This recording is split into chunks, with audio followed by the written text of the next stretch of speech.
Hello and welcome back to the Chatter Cave podcast, where we usually discuss media in the form of topical-based discussions or reviews. I'm your host, Drinking Thomas Hughes. This was originally meant to be a me and Connor episode, but we kind of double booked, basically, so I couldn't sit down and record this with him. So this is now a solo episode on a different topic entirely. And my topic of choice today is something that came out last week, and I binged it over 2 days. I would have done it in one sitting, but I ran out of time. And that is the Fallout TV series on Amazon Prime. So obviously, let's say that this came out Thursday morning over in the UK. And I got through the first 5 episodes Thursday night. Obviously, I had to go to work, so I didn't get a chance to watch the last 3 until Friday night. But if I could have, I would have binge watched it all together because this show is just phenomenal. It is another tick in the box of successful and actually great video game adaptations, following on obviously from The Last of Us last year, when that obviously adapted the PS4 game. Was it PS3 actually?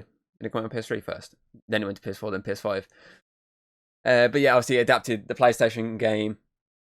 It did a really good job. HBO did that one, and then obviously Amazon a while ago announced they were adapting Fallout, the Bethesda game, and they hired Jonathan Nolan and Lisa Joy, the two behind Westworld, and they created a masterpiece once again. And as I'm watching it, you can just it just screams Westworld. A lot of the stuff, and like not necessarily just the cowboy stuff is very Westworldy. I mean, it's like the amount of twists and turns, the mystery, the brutalness, stuff along that line just screams that it's from the same people that made the Westworld TV adaptation. And that for me is great because, as I say, I love Westworld, love the first 3 seasons. Season 4 was decent. It did drop off a bit, but it was still good. It's a shame that obviously that it got cancelled and they never got a chance to finish it, but thankfully they've moved on to something else and they've just knocked it out of the park again. And as I say, I've played Fallout before. I played a little bit of Fallout 3. I played a little bit of Fallout 4. I've just got back into trying to play Fallout 4 again because of this TV show, and that's kind of what you want from one of these types of ones. You want it to be able to draw you back into the game and want to sit down and go, I'm actually going to play this game again because what I just saw in that was amazing. I want to see something similar in the game. So obviously, as I watched it and I re-brought it because I got it on PC, but I never get a chance a lot of times to sit down on PC. So my Xbox is in a room that I'm always in, pretty much. So I thought, fuck it, £8, like 39 or something like that for the game, the full edition. I was like, fuck it, that's a decent price. So I brought down. I probably play more of that now than I have before, and I'm enjoying it again because of this TV show. And there's so much to love about this TV show. I'm not going to spoil anything. This is going to be a spoiler-free one. Maybe down the line when Connor's fully finished watching it, I can sit down and actually spoiler talk it. Or if we do episode by episode, which will probably be a lot easier for spoilers to dissect it more. This is more of an overall thoughts and opinions, and then obviously I'll give a score at the end for the first season. And so what I do love about this is the fact that you don't really need to have any Fallout knowledge. Just like The Last of Us. I find a lot of video game adaptations tend to do that, since a lot of them just utilise characters and whatnot. You just need to kind of know the name, or you don't even really need to know the name. This kind of explains everything you need to know. And obviously Last of Us, when that came out last year, it pretty much adapted the first game. Yeah, it missed a few things out, and it kind of sped through it over the course of the episodes just to get the first season covering game 1. So obviously it covered everything, and you didn't really need to have played the Last of Us game to get down and enjoy this show. And I find the same with this one. And what's cool about this one is the fact that it's not recreating the game like I said The Last of Us did on HBO. It's not just taking the character, the settings and everything, and just making its own story that's not really related to anything. That's not really going to affect the games, essentially. Like, let's say the Mario or the Sonic movie, stuff like that. And it's not really taking the game and just making some bullshit up and kind of butchering the franchise. i.e. Resident Evil, i.e. Monster Hunter, Doom, the list goes on of the butchering. And so what I like with this is that it's taking the Fallout lore and it's expanding onto that lore. So this is actually set within the same universe as the Fallout games, which is a bit different. And I do like that it's gone, okay, so we've got hundreds of vaults across America in, obviously, the Fallout game universe. Why don't we pick a certain vault, one that we haven't really looked at, maybe in the games, and tell a story about that? And so that's what this does. It picks Vault 33 and follows the protagonist who has to come out of the vault after raiders attack, and she needs to come out to go and find her dad. And what I also like about this show is the fact that when they said, "Oh, we'll make a Fallout show," the first thing that comes to mind is they're gonna more than likely follow a vault dweller. So it's like the games. Basically, that's literally probably what they're gonna do. But what I like with this is that it goes, okay, we are gonna do that, but we're also gonna follow some other characters. So we've got a member of the Brotherhood. Obviously, he's lurking around in his big mech suit and whatnot. And you've also got a member of, well, not a member, but a ghoul, which you're following, a gunslinging ghoul, which is there to tie you back into before the explosions, before the nuclear fallout.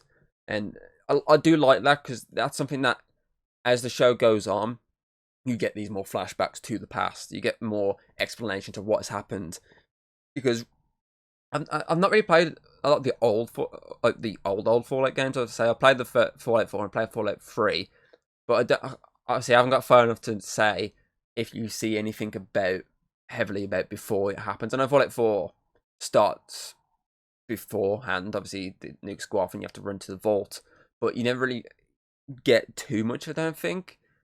If you play Fallout, you'll know if you do get more information than what I think you get. So I would say I haven't played enough to actually say if you get this information that you get in the TV show, because obviously this actually explains more about Vault-Tec and how evil they are, and how heavily they are linked to the nukes going off.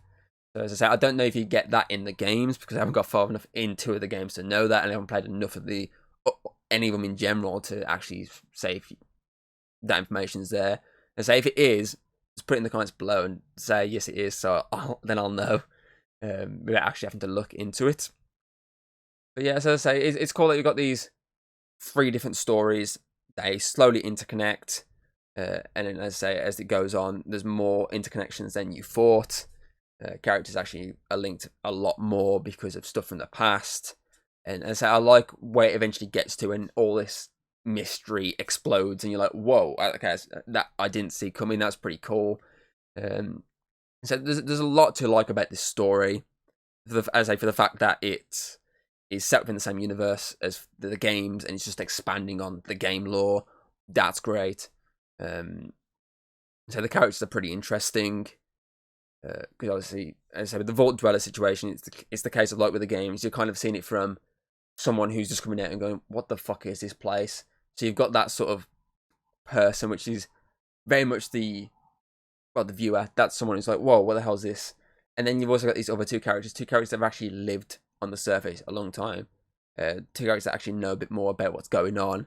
One that knows a lot more what's gone on in the past, and I like that part of the story. As I say, I like the mystery angle. That's what kind of drew me in more as I was watching it. This mystery was slowly unfolding, / slowly revealing itself, and then unfolding to the point of there's a lot of information to gather and a lot just been unveiled.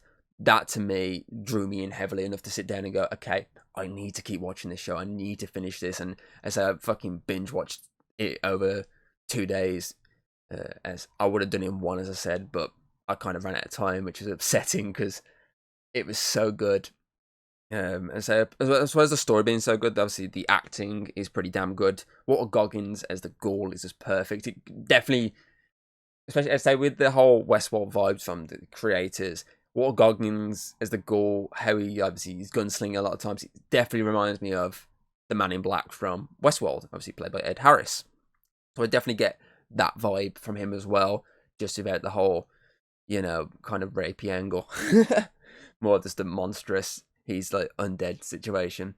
And I say what I like about this as well is I like the special effects. Special effects are pretty cool. I mean, you get to see at least 2 monsters, which are really cool looking creatures, and the special effects are phenomenal for them. And I can't wait to have series 2 and see more, because obviously I know Hayden brought up the fact that she asked me if there's a Deathclaw in it, and I said no.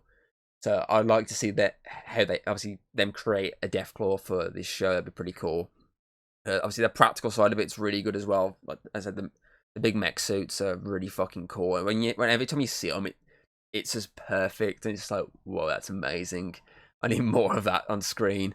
Obviously the action's really good. You don't get it's very spread out across the season, but when you get it, it's so good. I mean, the episode 1, the whole raider attack is brutal, and it's so cool to watch. And then obviously in episode 2, you got a proper gunslinging scene involving the Gaul, which again is really fun to watch. You got a fight with a bear, that's cool. And so there's a big, massive battle towards the end, which is amazing. As I say, there's the music as well. The music for me, this is phenomenal. And again, they've used the same composer they used for Westworld, and he does a great job again. Especially the Gaul theme. I never thought I'd enjoy someone utilizing yodeling for a theme, but it just works for the Gaul. It's just, especially being that Western type. His theme's very Westerny, and the yodeling definitely works to making you thinking. He definitely leans into that heavily sort of situation, and it's so good. I mean, the music overall for the entire show is really good. But yeah, it's definitely another tick in the thumbs up department. The really positive video game adaptations, I should say. And I mean, even like the reviews on it, the critics, the audience, they give it really good reviews, and you can understand why, because it is a really good show.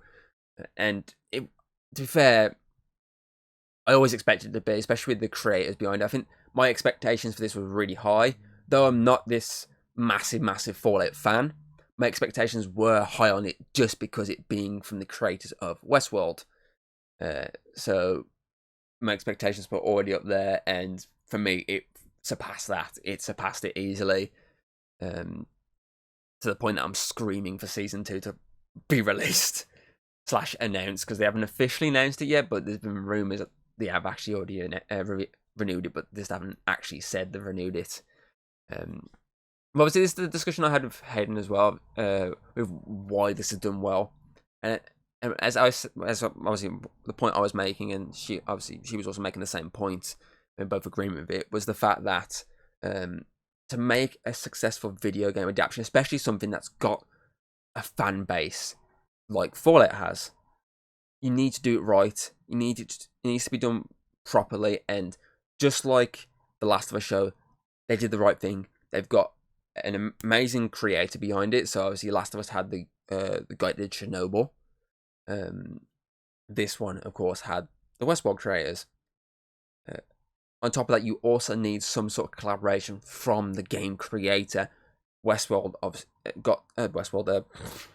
Got Westworld. I'm in brain now. I want to watch Westworld again. There, The Last of Us had Neil Druckmann involved, and this time Todd Howard's involved.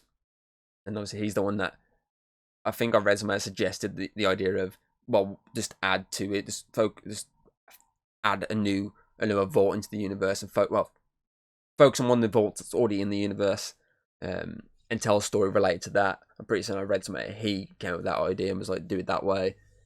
So that's what I feel like a lot of video game adaptations, if they're gonna want to be this big, they need to do that. I think Sonic and Mario kind of got away with it because they made really fun movies, and I feel like sometimes these sort of ones, these obviously say the Sonic and Mario ones, they can kind of get away with that. Same with like Mortal Kombat when they did that. As long as you kind of stick to a rough idea, you can get away with it. But these ones where you're trying to expand or retell properly a beloved franchise, you kind of need to have involvement from a top creator and the actual game creator. But whereas I say when you look at Mario and Sonic and Mortal Kombat, especially Mortal Kombat, the story there, especially in the original ones, it's a very basic story. There's a lot of fucking lore, especially over the years. I've added so much lore to Mortal Kombat that there's so many stories that can be told. But if you want to do a basic story, which is just a tournament, you can kind of get away doing what the new Mortal Kombat movie did, which is just make a new character and kind of add him into the lore, add him into the franchise by linking him to Scorpion and kind of just telling a story off that. So you don't really need to go heavily on it. Same with, obviously, if you look at Sonic, that just went, okay, let's just do a buddy cop thing with Sonic. Let's take inspiration from Sonic X and kind of bring Sonic into the real world and have his threats come here, rather than just following an actual proper Sonic story. So it kind of went for a more basic approach, but it worked because it was well written. And then if you look at Mario, again, with Mario, it very much relied on its nostalgia idea of throwing references that a lot of people will get. And don't get me wrong, I feel like this has those references that people will get that have actually played Fallout, that recognize monsters, they'd recognize vault numbers, they'd recognize maybe characters if there's a character there, maybe. So I like that it has that approach where if you play the games, great, you're gonna know stuff when you see it. But if you haven't played the games, no problem, you can sit down and enjoy it. As I say, I know someone who doesn't play games, but they watched The Last of Us and they got they enjoyed it. And as I said, they haven't played it, so they got the same amount of enjoyment, probably a bit less than me enjoyment wise, but they got enjoyment enough and they understood enough what was going on, because you didn't have to, there was no game, they didn't have to really play the game to watch the show. And I feel like that's always your approach when you're making these things. You kind of need to have the approach of, you don't really have to play the game, because that's like alienating a huge part of the fan base. Not necessarily the fan base, the audience is the word I'm after. But you still at the same time need to have enough in there for the fan base to enjoy as well. So I like this because it balances it right. It balances everything right for me, and it had the right amount of episodes. Obviously, it had 8 episodes. I pretty much clocked in it. First one was an hour of 15, I think it was, just under. The second one was about an hour. Then I think 3, 4, 5, or maybe 4, 5, and 6 clocked in at around 50 minutes, and then the last 2 or 3 were at least an hour long. So there's enough time for these episodes to breathe, to get the story across, to build enough of the story for you to come back next episode and watch. And I'm happy that Amazon went with the release all at once, because I know they did it with the first season of The Boys, I think it was, and then after that, they've went for the more weekly approach. And I feel like Invincible did it as well. I feel like a lot of times with Amazon, their first seasons tend to be all at once, and then the next seasons onwards tend to be week by week. So I'm happy they actually went with the all at once approach, because I definitely couldn't have waited a week to watch them. I mean, I would have been able to watch them with Hayden then, but I probably would have been in the position I'm in the moment with Shogun, where I'm a couple of episodes behind because I haven't had a chance to sit down and watch them. Whereas if they released them all at once on Disney Plus, I would have sat down, binge watched them all in one go. But sadly, they haven't. So I'm kind of happy that I got some time off coming up, so I can sit down and try and finish watching them.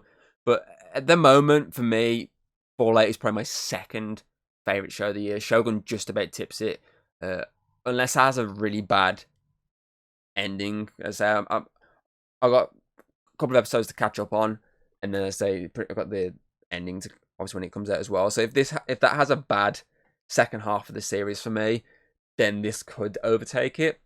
But at the moment, I'm just about tipping it over it, because I just love samurais. But I will say as well, this is probably my second favourite video game adaptation. Last of Us does just about beat it, because I play Last of Us so many times now that I just love the game.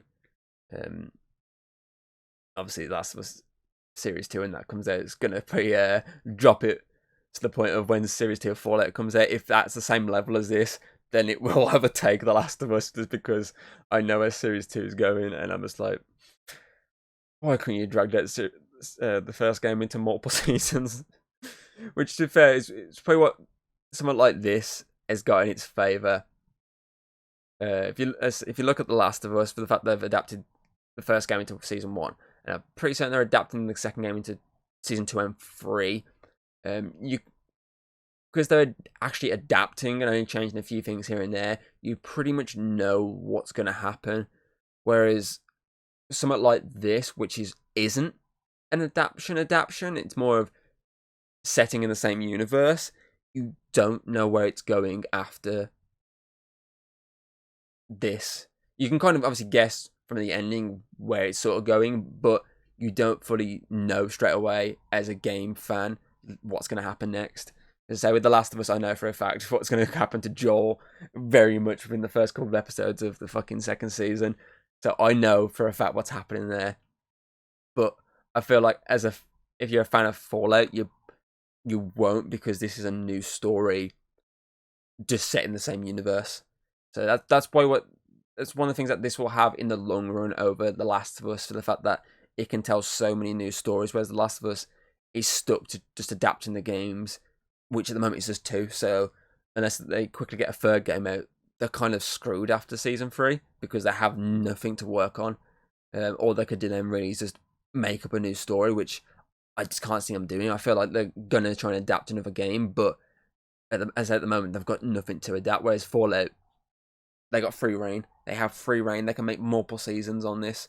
Heck, I can easily see spin-offs to this happening on Amazon, because it's got to done really good viewership wise. So I can definitely see more them doing spin-offs, maybe set with different vaults, new characters. I feel like that'd be really cool, because I feel like they could get like an actual massive universe on Amazon out of Fallout, which would be pretty cool.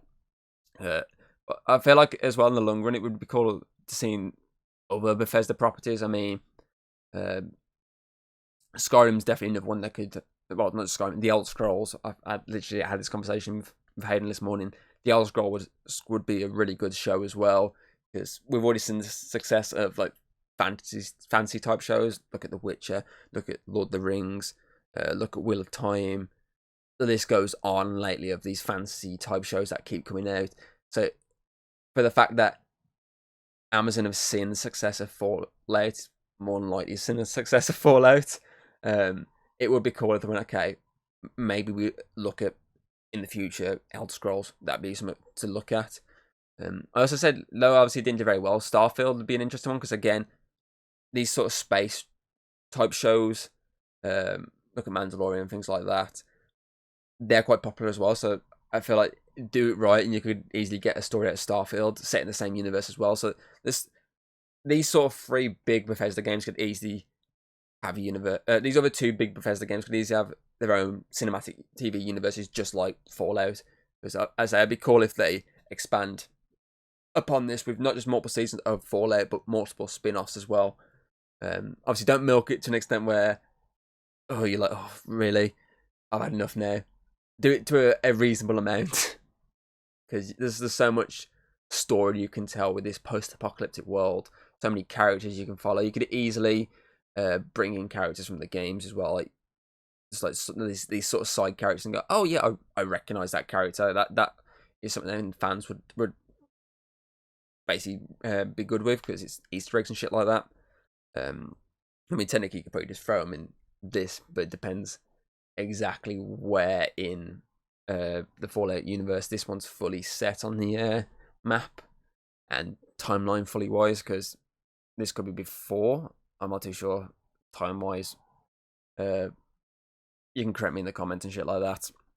But yeah, there's just so much they could do, and I'm looking forward to see where they go with it. I know people again are saying that the video game adaptation curse is over. You kind of have to take adaptation by adaptation. You can't really say it's over because of a successful adaptation like this.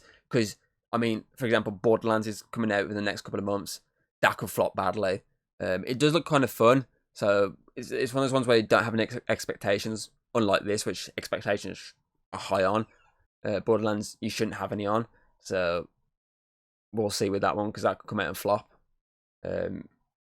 Obviously, you got Knuckles coming out, TV show within a week or so. That could flop. I don't think it will because obviously, it's still got the people involved in the film. So, but still, it's one of those things where you kind of just have to take it adaptation by adaptation.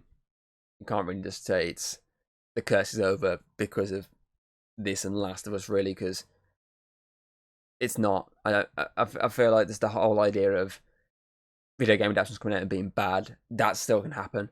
That's still probably going to happen. It's just, I feel like if you're going to have the right people behind it, you're fine.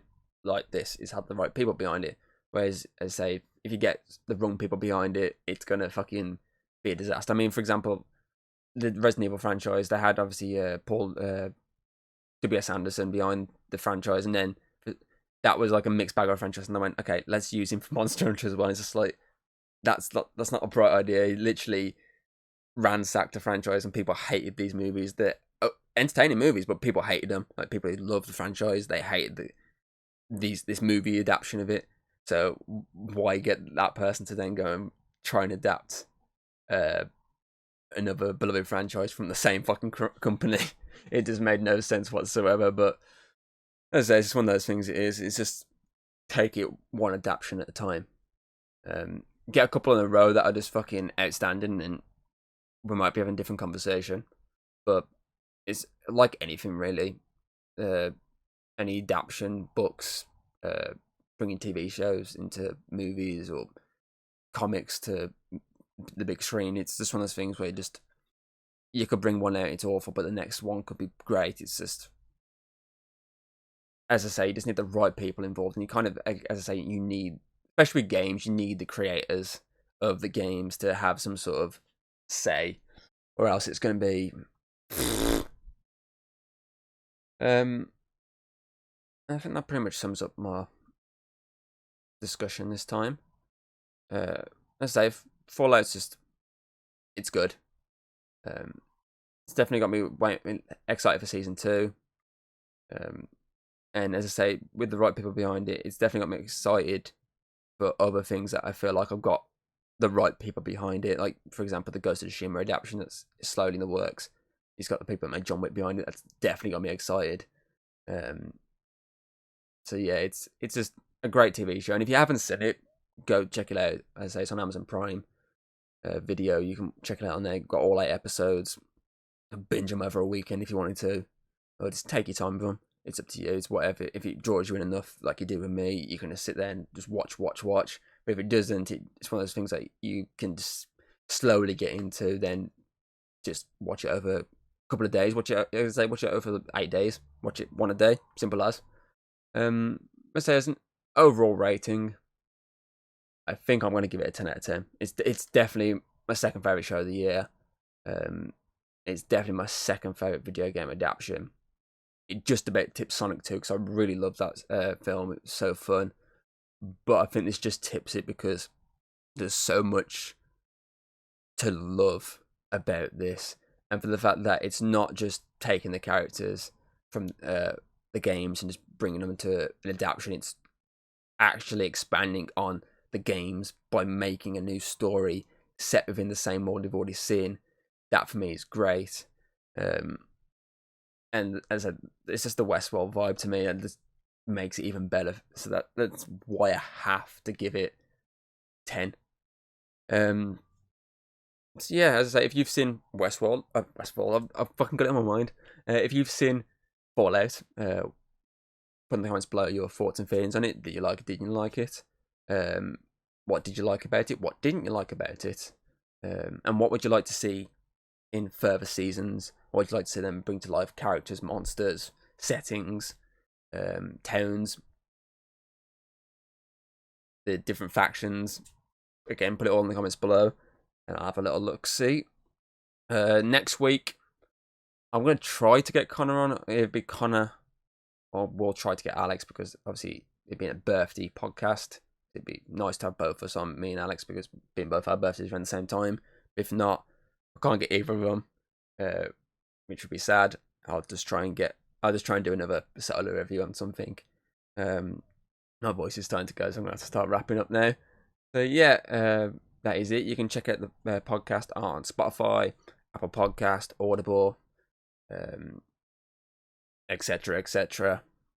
And as I say, you can check out the video on YouTube itself, along with all the other content on there, which hopefully around this point now, there'll be some birthday-ish videos going out, especially on the 23rd. I'm hoping to get some gameplay content warning going out. That'd be cool to play for a birthday special with Connor, which we should have done yesterday, but that went out the window.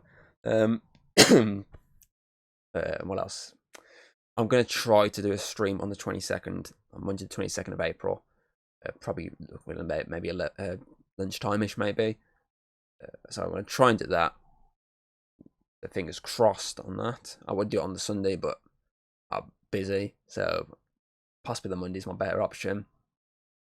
And on top of that, FAW Birthday Spectacular will be out next Thursday and Saturdays. That is the 25th and 27th, so night 1 and night 2. Those are recorded. I've just got to finish editing night 2, and I've just got to upload them. So they should hopefully be uploaded by the time this video goes out and ready to go out next week. So obviously do come back and check all these out. Yeah, and obviously sorry I didn't get to do this, do a podcast last week. Again, was going to, it's going to be the solo one, and just I never found the time to sit down and do it. Was too tired all week. I mean, I'm tired now, but I just thought, fuck it, I'm not missing 2 weeks. Not at all. So yeah, okay, so that is it. I hope you've enjoyed this review on Fallout and my thoughts and feelings towards this, and how to make a proper video game adaptation work. And yeah, I'll see you next time. So goodbye. If you like what you've seen, don't be afraid to throw us a little like and subscribe. That's always very appreciated over here. And well, I'll see you on the next video.